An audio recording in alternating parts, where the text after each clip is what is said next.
faculty who are here tonight include Dr. Robert Beach, who's the adjunct professor and director of curriculum assessment, Beverly Gross, assistant professor, Dr. Ashley Guillory, assistant professor, Dora Hawkinson, assistant professor, Dr. Cynthia McMahon, assistant professor, Donna Pham, assistant professor, and Jack Sybil, assistant professor. We're also honored to have the following special guests here tonight. Dr. Danny Jacobs, who is the Executive Vice President and Provost and Dean of the School of Medicine. Dr. Charles Bouton, Vice Dean for Academic Affairs at the School of Medicine. Dr. Jennifer Eames, UTMB-PA alum, who is representing the Texas Academy of Physician Assistants, and will have a little something to say to you, and I'll give the newly coded students a capital PA pen. And Sarah Hare, who's the president of the class of 2019. At the present time, I'd like to ask Dr. Eames to come and say a few words.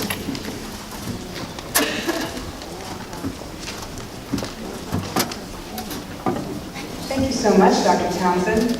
I am very honored to be here representing the Texas Academy of Physician Assistants.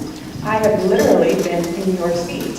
As a previous alumni, a proud alumni from this program, I know the honor that this program will bring to you in your future career. And I'm proud today to present you with a pin commemorating the Texas Academy of Physician Assistants' support of you in your future career. The Texas Academy of Physician Assistants is a state organization that is your organization.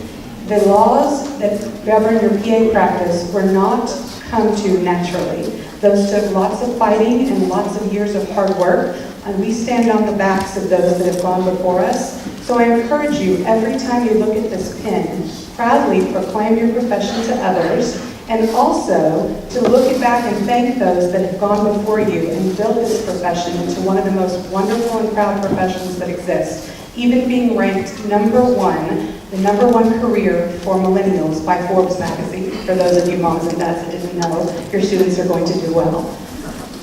The Texas Academy of PAs will be your future place for advocacy, so we encourage you to also remember that when you look at your pin proudly and get involved supporting your profession at the state and national level. Thank you so much.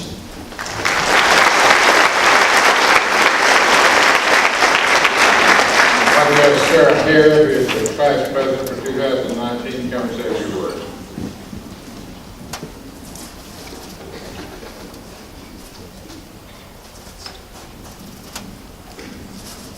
Hi, everyone. Quite literally, I was where you were 1 year ago, right there, sitting next to Alex Harris and Casey Hardy. I can still remember them. I can still remember holding on to my white coat, very daintily and carefully, thinking, please, don't let my arms get stuck. So, I've been there. I get it. So, I can even remember when they told me we were having a white coat, and I called my parents and said, Mom, Dad, we're having a white coat ceremony. You guys gotta be there. It's a big deal. And they were like, of course we're gonna be there. We're gonna take all the photos. We're gonna film it. Also, what's a white coat ceremony? So I kind of had, I get a white coat. It's a coat. It's white. I get one. So on average, every coat, one of these coats, has about 9,762 threads. It's a lot of threads. The white coat symbolizes that we are doers of good, we are healers of the ill and the sick, we're students of medicine. I think when I was trying to explain to my parents, I had to Google it, something you'll be doing a lot in the next year.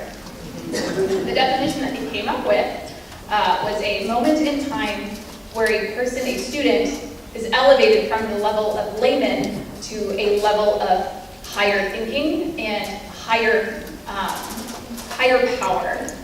Oh, okay, cool. And over the next year, these white coats and you are going to have a rough time. I'm not going to sugarcoat it. You're not always going to want to wear this. I guarantee you that. It's going to end up on the floor.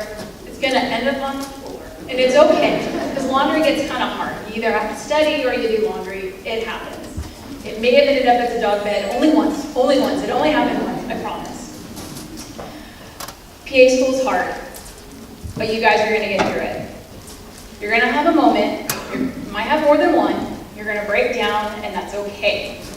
Mine was when I was driving down Broadway on my way to Sonic, because when you need a milkshake, you need a milkshake. And I started thinking about it. What if I just kept driving? What if I went over that causeway and off the island and never came back and studied any more about rickettsia from infectious disease? You know that one, by the way. And it started, I could feel it. I could feel the stinging in the eyes coming up. Oh no, gotta go, gotta keep driving.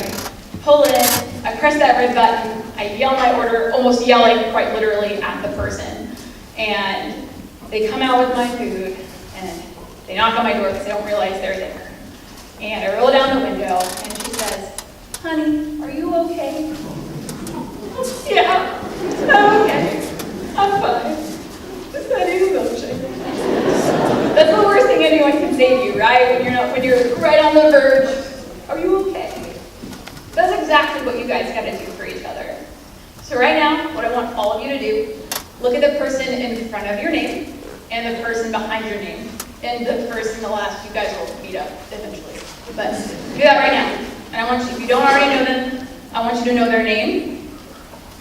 Right now, go, yeah.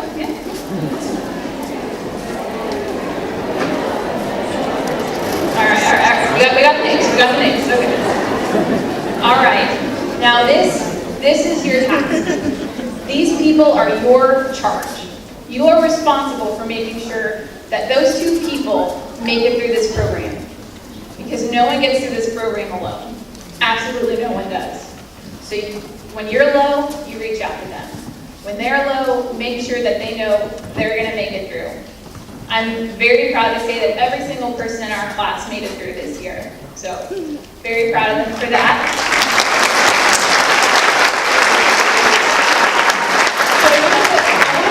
This notion of the thread count, right? What I will say to you is make every single one of those threads count. Now, don't count them right now. I know we're all A-type personalities, but don't do it right now. I also made that number up, so it's not gonna add up. But the point of it is, what we do here matters. So for every thread in that white coat, I want you to impact the lives of people around you, your classmates, your patients, your community, because it's so important.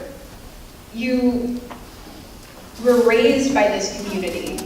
There is a clinic here called St. Vincent's Clinic. It's a student-run clinic. Dr. Beach knows all about that. If you have any questions, you can ask him. And it's okay to feel nervous to go. You're going to be nervous because you're just hoping you're wearing your stethoscope the right way. And the encounter is going to be awkward because the patient's going to have more comorbidities than you have days in PA school, and that's fine. That's fine. For those of you who don't know, the city of Galveston is rich with historical wealth, but it also has some incredible poverty. And organizations like St. Vincent's, Luke Society, Communities in Schools, the Ronald McDonald House, Allies of Medicine, we all come together as a community, and that is the best part of this program. So I challenge each and every one of you to volunteer.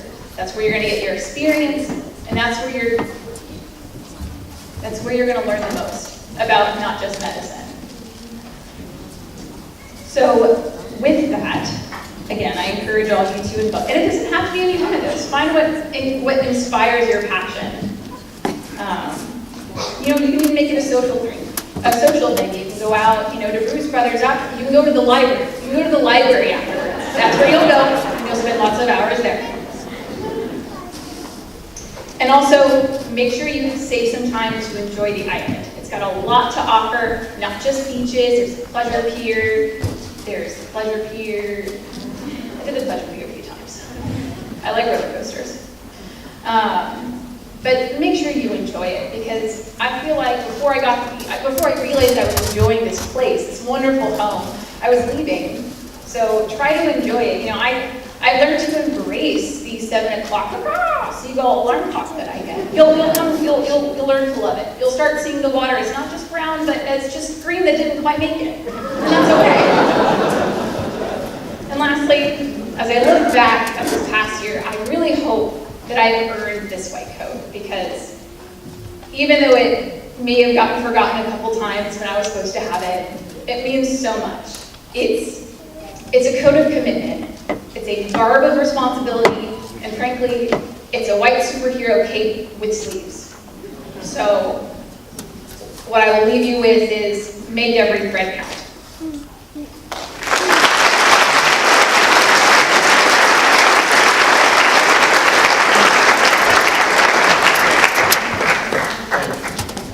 I'm pleased now to introduce to you our keynote speaker, Mr. Frank Ambrose, who is the chair of the Department of Physician Assistant Studies at the University of Texas Rio Grande Valley.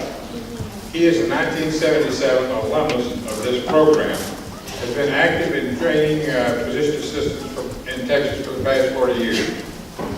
In 1994, UTMB began a satellite PA program in the Valley, associated with, directly associated with UTMB, and Mr. Ambrose, who had been practicing there for a while, was pressed into service to lead the training program through a HRSA PERSA grant initiative. He was the director of the program, and in 1999, the program was taken over by UT Pan American, and subsequently in 2015 it became the University of Texas Rio Grande Valley, and Mr. Ambrose has been the chair since that time. He's twice been recognized by the Texas Academy of Physician Assistant Educator of the Year Award, and served as the principal investigator of over 11 HRSA grants, delivering over $6 million to the program in the Valley. He was appointed to serve as the chair of the Texas Medical Board's PA Licensing Committee. Please welcome Mr. Ambrose.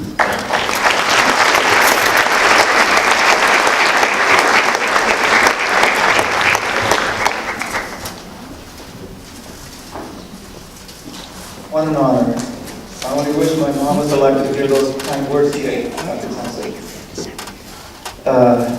It's been quite an experience for me, a great career, and I'm really, really humble to be part of your white coat ceremony. Coming back to campus, it's quite different than when I was here back in 1977. Some of you guys weren't even born yet. But life has been really good to me. And I was really honored to be asked to come and be part of your ceremony. You already heard a little bit about the white coat and what it means. I'm going to just tell you a little bit more. We didn't always have a white coat. Back in the early days, physicians used to wear black so they could hide the blood and the dirt. But lately, just a few months ago, a study was conducted which indicated that 70% of patients still honor the fact that physicians and PAs wear the attire of a professional, the white coat. When I was here, we didn't have the white coat ceremony at the time, but we all had our white coat. And I would see around campus, some professors were wearing a coat all the way down to their ankles. And I would say, well, it's because it's short. You're wearing a long white coat. And then I realized that the length of the coat has a lot to do with the prestige and experience that comes with the profession. Okay, so you guys will start off with a white short coat. Lots of pockets, so you can carry all your peripheral brain, all your books. And then as you get out to the wards, you'll see that the residents are wearing the knee-length coats because they've already finished medical school and now doing residency. And then the professors will probably wear the ones down to their ankles, and that's how you can distinguish their experience. And so that's a little bit of the length of symbolizing the experience that comes with the white coat. I don't have one down to my ankles yet. I usually wear the one down to my knees, simply because there's always a learning opportunity that comes forward. Even after 40 years, I still am learning And I guess that's why they call it the practice of medicine. We still continue to practice. And you will get a great education, if not the best education that you've ever had. You will learn how to be a critical thinker. You will save lives. Yes, you will save lives. Even if it's the life that you gave somebody an immunization that prevented him from getting the disease down the road, you saved your life. And you will save that 28-year-old that will come to your room, to your emergency room, or come down to your own clinic. Doesn't have to be an emergency setting, come down to your own clinic. 28-year-old that will tell you, I think it's that Mexican burrito aid doesn't agree with me.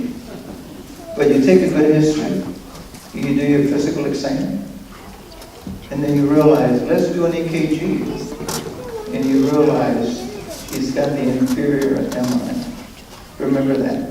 The inferior MI is the one that usually comes in with nausea and vomiting. And you'll learn your anatomy with the vagus nerve, and you'll understand, put it all together as to why they come in with nausea and vomiting. But my 28-year-old survived because I was able to pick that up.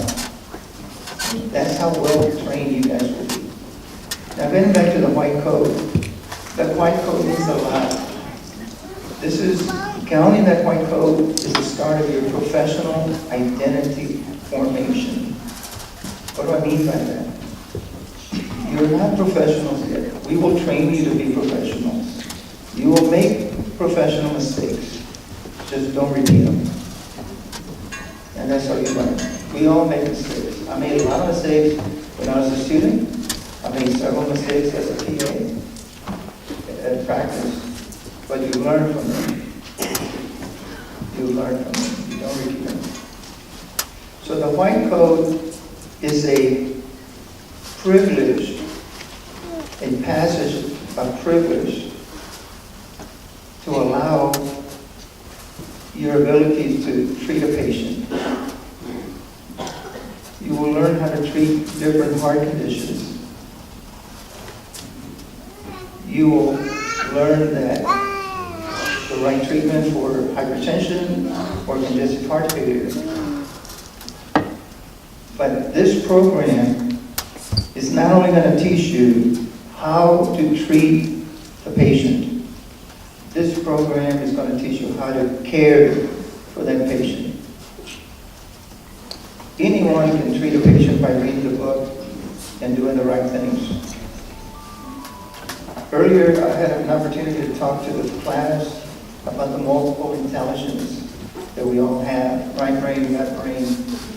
And I saw some puzzled faces out in the audience. And let me just make it clear. The right brain is like my wife. The left brain is like me. The left brain is very analytical. So to give you the example, my wife, she paints a lot and does some great artwork. And she tells me, I want you to hang this frame in the middle of the wall. Okay.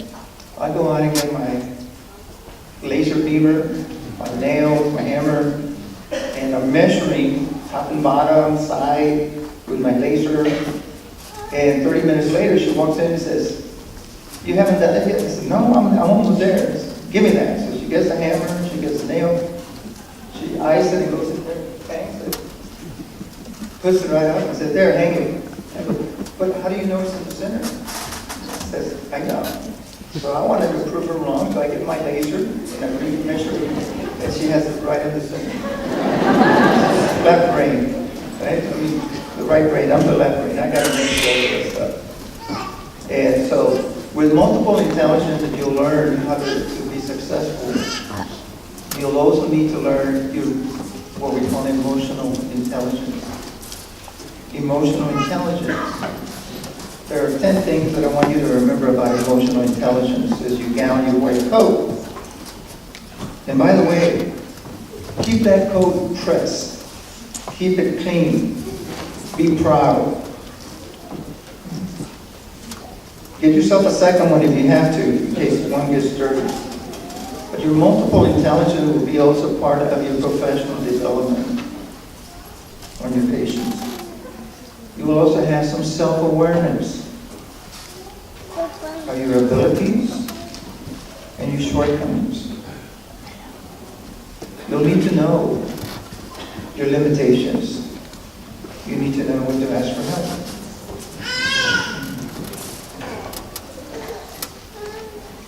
You will develop curiosity. And this is one of the best things that will happen. Those of you who already have curiosity, that's part of your emotional intelligence. You're a step ahead. You will also have an analytical mind to think. For every action, there's a reaction. You start that patient on a diuretic, you need to know what's going to happen next. You will also have a belief in yourself, and develop your self-confidence. You will also have passion for your patients.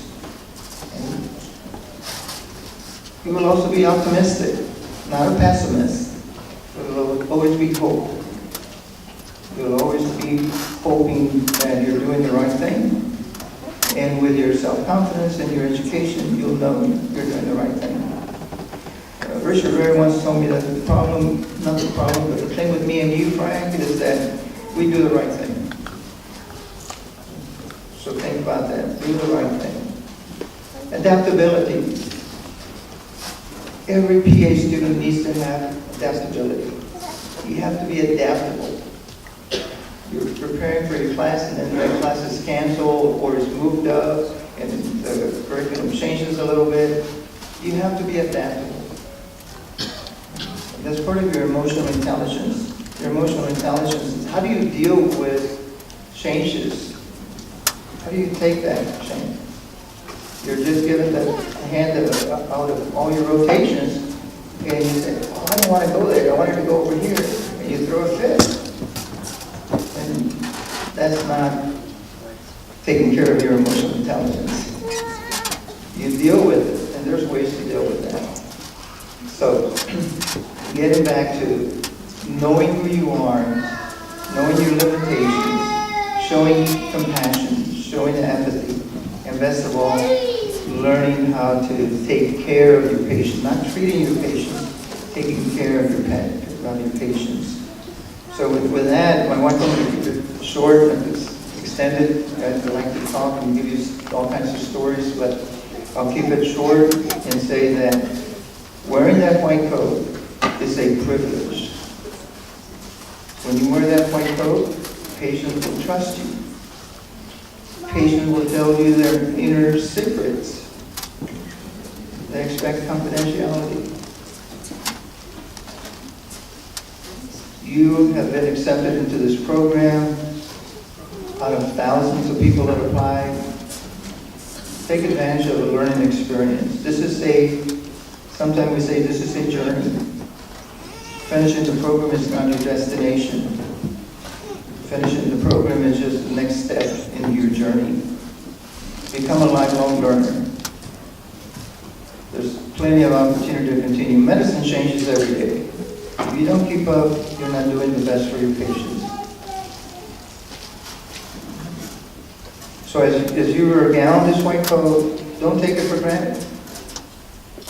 When you are gowned in this white coat, there's a lot of responsibility that comes with it. You will be trusted with patients' lives. There will be a lot of caring that you'll have to do for those patients.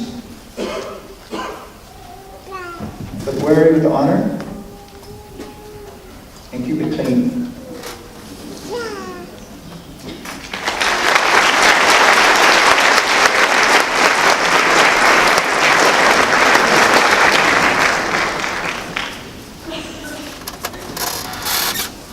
Thank you, Ms. Ann Reed. Now, what we're going to do is Dr. Jacobs is going to come to the stage.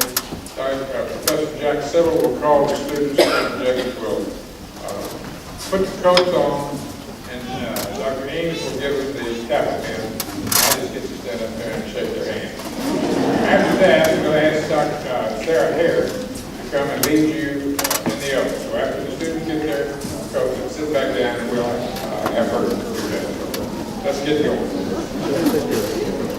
Hannah Perkins, Dallas Hardin Simmons University, Bachelor of Science in Biology.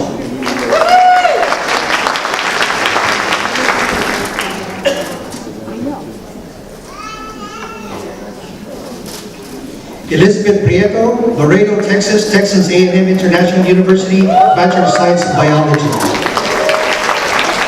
I hold as my primary responsibility the health, safety, welfare, and dignity of all human beings.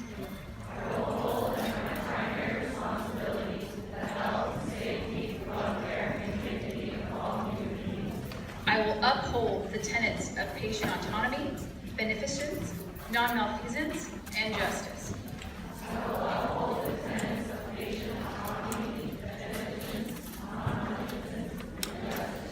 I will recognize and promote the value of diversity.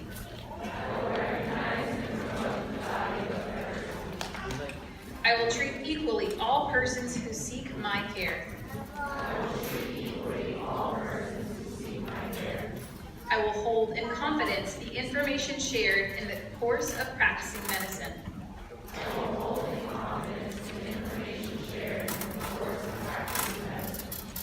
I will assess my personal capabilities and limitations, striving always to improve my medical practice.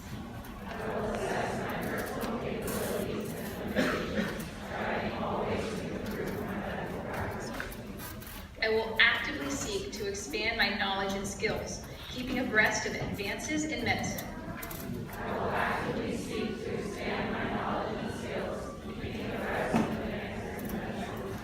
I will work with other members of the healthcare team to provide compassionate and effective care of patients.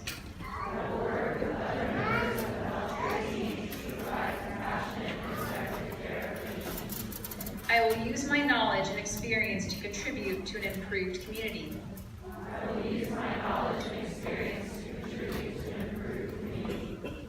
I will respect my professional relationship with the physician. I will share and expand knowledge within the profession. These duties are pledged with sincerity and upon my honor.